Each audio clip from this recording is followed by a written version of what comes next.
This law, if it is passed, Mr. Chairman, it actually threatens the integrity of the electoral process. ये जो electoral process है हमारा, it challenges that. Number 4, जो concept है sir अदलिया का और एग्जेक्टिव का, कि ये अदलिया और एग्जेक्टिव अलग दो ब्रांचेस हैं, दे आर सेपरेट पावर्स, उसकी खिलाफ है। जो आइन का हमारा पूरा बेसिक है उसके खिलाफ है। और आखिर में मैं ये दिखाऊंगा सर कि ये अगर आज पास हो गया कानून, अगर ये जिस माहौल में पास हो रहा है, अगर ये पास हो गया और इसको कमेटी में नहीं किया, तो फिर जनाब चेयरमैन ये जमहूरियत का कत्ल होगा। ये कानून के पीछे नीयत क्या है सर? ये कानून के पीछे नीयत ये है कि जो अनइलेक्टेड लोग आ गए हैं, जो अनइलेक्टेड लोग आ गए हैं, ये उनको ताकत में रखने के लिए कानून बनाया जा रहा है।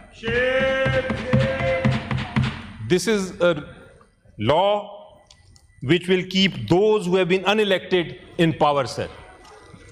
सर इसकी बैकग्राउंड क्या है लॉ की? क्योंकि आज जरूरी यह है कि let us call a spade, let us expose who is behind this and what is going on between the main culprit. Main culprit कौन है?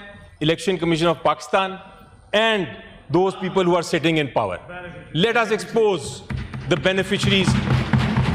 Let us expose ये जो एक conspiracy है, इसको आज मैं नंगा कर दूंगा। इसको मैंने आज expose करना है और इसको रिकॉर्ड पे expose करना है सर। Enough is enough. बहुत हो गया, बहुत हो गया। This law, this beautiful Senate जिसमें मैं बात कर रहा हूं, this is being used for the purpose of this conspiracy, जो मैं आज expose करूंगा। सर इसकी बैकग्राउंड ये है कि एक कानून है सेक्शन 140, सेक्शन 140 जिसको आज तरमीम जिसमें करने जा रहे हैं। सेक्शन 140 क्या कहता है सर? सेक्शन 140 कहता है कि जब इलेक्शन हो जाए, जब इलेक्शन खत्म हो जाए तो उसके बाद इलेक्शन ट्राइब्यूनल बनेगा।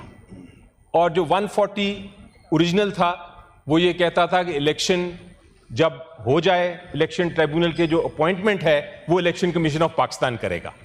लेकिन जो इलेक्शन कमीशन ऑफ पाकिस्तान की अपॉइंटमेंट जो करेगा, election Commission of Pakistan tribunal के जज की अपॉइंटमेंट, वो कंसल्ट करेगा चीफ जस्टिस को, जो भी रेलेवेंट चीफ जस्टिस है।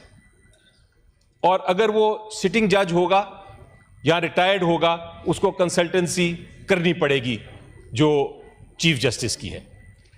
2023 में जिस तरह honourable leader of the opposition ने जिक्र किया, 2023 में इन्हीं की हुकूमत तरमीम लेके आई और उसकी वजह थी क्या? तरमीम की वजह थी, उन्होंने ये कहा कि रिटायर्ड जज साहिबान जो हैं वो नहीं लगेंगे, सिर्फ और सिर्फ इंसाफ का तकाजा पूरा करने के लिए, ताकि इम्पार्शल रहे जुडिशरी जो ट्राइब्यूनल है उसके जजेस। तो सिर्फ सिटिंग जजेस अपॉइंट हो गए और उन सिटिंग जजेस की कंसल्टेशन जो है वो चीफ जस्टिस से होगी कि किसने अपॉइंट होना है।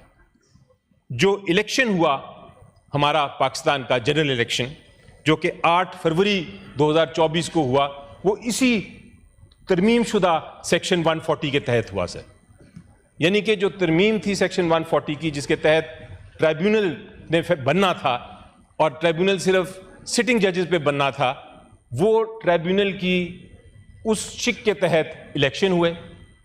जब डिस्प्यूट्स पैदा हुए, क्योंकि इलेक्शन कमीशन ने, जिस तरह लीडर ऑफ द ऑपोजिशन ने अभी अपनी स्पीच में बताया, बहुत सारे ऐसे कॉन्स्टिट्यूएंसीज थे जहां बहुत बड़ी मेजर धांधली हुई, जिसमें इलेक्शन कमीशन ऑफ पाकिस्तान मुलव्विस था, इसलिए वो चैलेंज किए गए।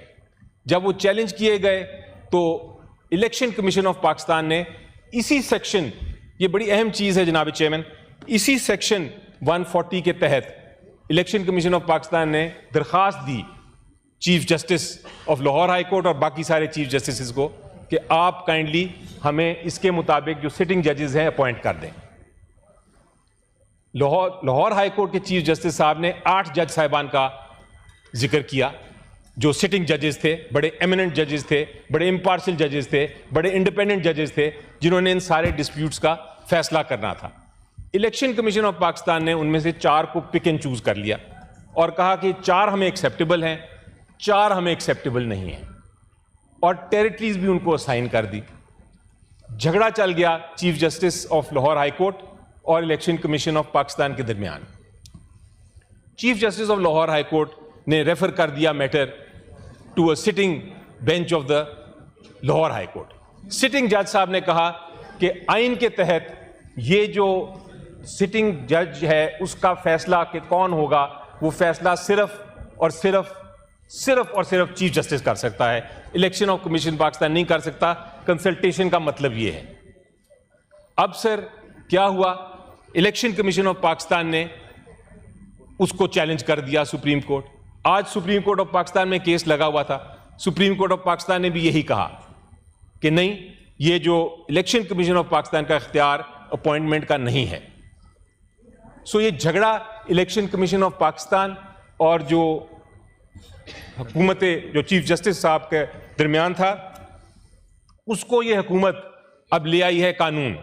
वो कहती है, जनाब चेयरमैन मैं इंतजार करूंगा कि आप ये कर लीजिए। सो ये जो पिक एंड चूज कर रही थी इलेक्शन कमीशन ऑफ पाकिस्तान के, नहीं हमारी मर्जी के जज होंगे, हुकूमत ने एक नई बात सोची और हुकूमत ने कहा, और ट्रेजरी बेंचेस सारे उसमें मुलविस हो जाते हैं, उन्होंने ये कहा, वो लेके आए हैं लॉ मिनिस्टर साहब ये लॉ कि जनाब आप हमें रिटायर्ड जजेस चूज करने दें ताकि election Commission of Pakistan retired जजेस चूज कर ले जिनका कोई ताल्लुक ना हो चीफ जस्टिस साहब की कंसल्टेशन के साथ। यानी कि वो अपनी मर्जी के पिक एंड चूज करके अपने ही केसेस जिसमें वो इलेक्शन कमीशन खुद ही मुलविस है, वो अपनी जजेस उसमें लगा लें। अब जनाब सवाल, अगर आप सेक्शन 140 देखें, ये बहुत ज़रूरी है ये सेक्शन 140 को देखना। सेक्शन 140 ये कहता है कि जब भी ट्राइब्यूनल का जज लगेगा कोई भी, तो उस जज को अपॉइंट इलेक्शन कमीशन करेगी, लेकिन कंसल्टेशन जो होगी वो चीफ जस्टिस कंसर्न से होगी। अब चीफ जस्टिस कंसल्टेशन का क्या मतलब sir? Consultation, what does that mean? Consultation का एक हमारा, और लॉ मिनिस्टर साहब को पता है, एक प्रिंसिपल है तशरीह करने का लॉ, और वो प्रिंसिपल जब हम कानून साजी करते हैं सारे बैठ के, उस प्रिंसिपल को हम अपने दिमाग में रखते हैं। वो प्रिंसिपल ये है कि अगर कोई अल्फाज, कोई लफ्ज़ ऐसा है जिसकी ऑलरेडी तशरीह हो चुकी है और हम अपने कानून में उसको इस्तेमाल करते हैं, तो उसका मतलब ये है कि हमारा पार्लियामेंट का मकसद यही था कि उस लफ्ज़ की वही मायने होंगे जिसकी पहले तशरीह हो चुकी है। सो कंसल्टेशन का लफ्ज़ जो था, उस पर 2 बड़ी सुप्रीम कोर्ट की जजमेंट्स थीं जिन्होंने उसकी तशरीह की थी। एक था अल जिहाद ट्रस्ट केस। अल जिहाद ट्रस्ट केस में क्या हुआ सर? अल जिहाद ट्रस्ट केस में आपको याद होगा एक ज़माने में अपॉइंटमेंट ऑफ जजेस होती थी। अपॉइंटमेंट ऑफ जजेस होती थी जिसमें यह लिखा हुआ था कि आपने कंसल्ट करना है, प्रेसिडेंट अपॉइंट करेगा लेकिन उसने चीफ जस्टिस को कंसल्ट करना है। कंसल्टेशन का लफ्ज़ जो सेक्शन 140 में इस्तेमाल हुआ है, वही हमारे आइन के उस वक्त की आर्टिकल में था। तो जल जिहाद केस में उसकी तशरीह की गई कि this is not a meaningless consultation, doesn't mean जैसा आम हम अपने अल्फाज में इस्तेमाल करते हैं कि कंसल्टेशन का मतलब ये है कि अगर चीफ जस्टिस साहब ने कहा है कि ये शख्स अपॉइंट होगा, तो फिर वो एग्जेक्टिव ने उसको अपॉइंट करना है, और अगर एग्जेक्टिव नहीं अपॉइंट करेगा तो उनको वजह देनी है कि क्यों नहीं अपॉइंट कर रहे। कंसल्टेशन का मतलब यही है कि जो अप्रूव कर दिया चीफ जस्टिस ने वही अप्रूव होगा। सो कंसल्टेशन का एक खास मायने दिए गए। अब यही सेक्शन 140 में यही मायने एग्जैक्टली यही लफ्ज इस्तेमाल किए हैं। मैं पढ़ लेता हूं। सेक्शन 140 ये कहता है that in the appointment of जजेस, in the appointment of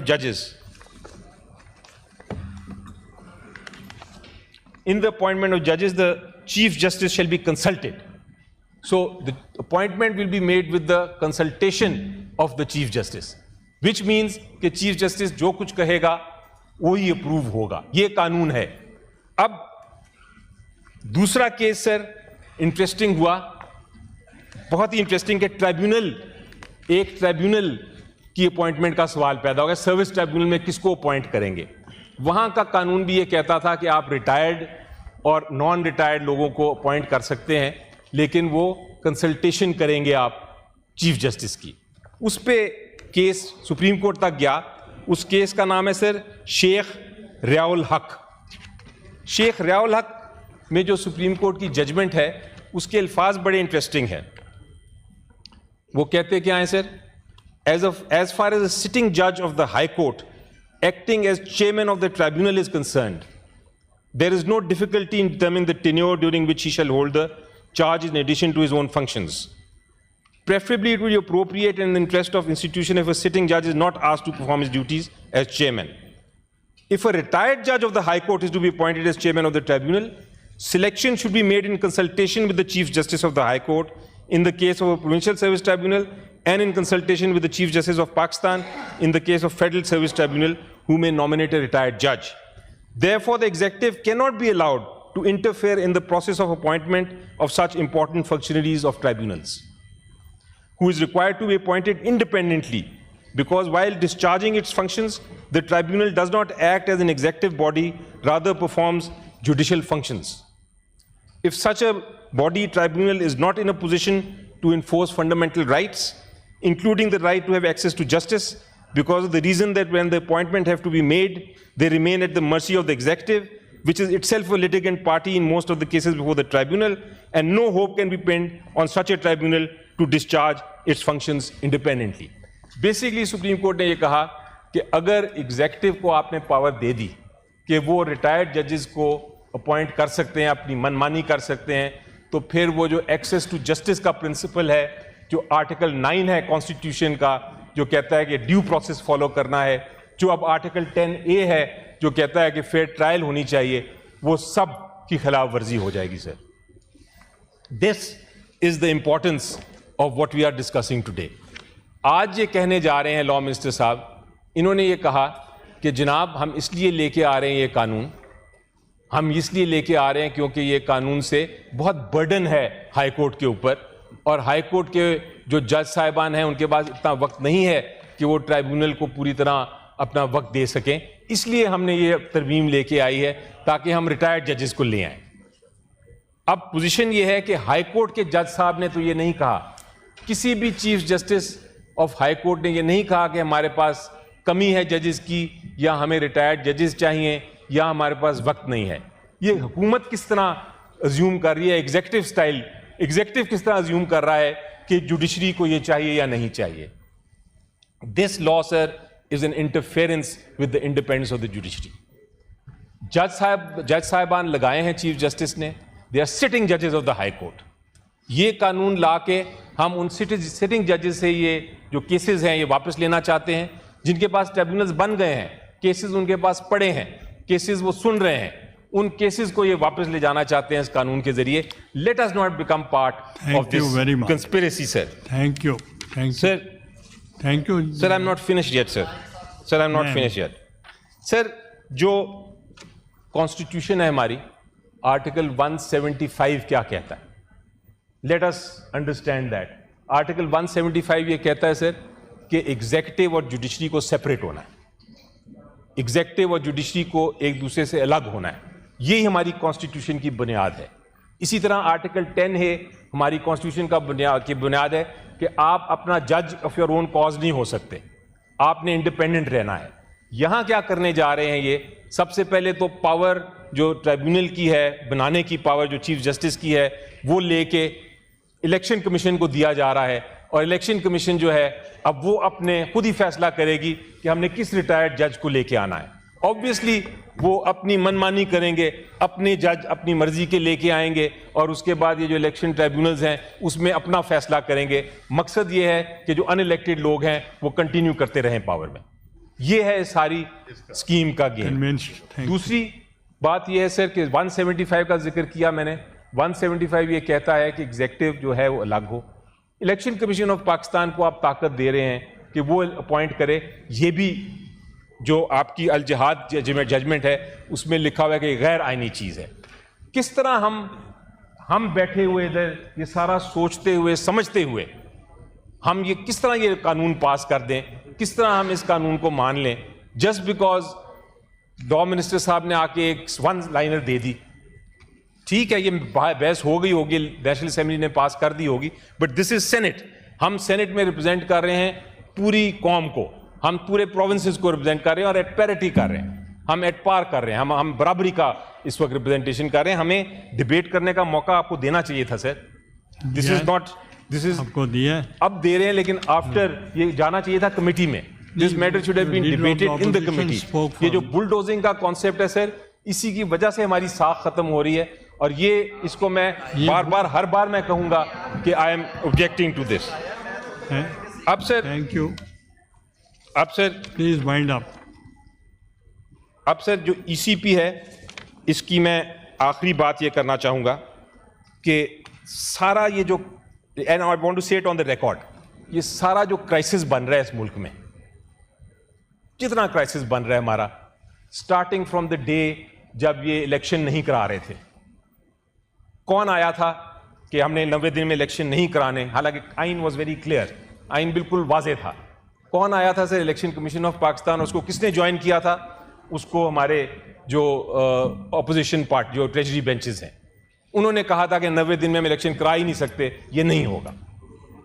supreme court ने 2 बार ऑर्डर दिया कि आप इलेक्शन कराएं 90 दिन में, यही आइन कहता है, नहीं कराए।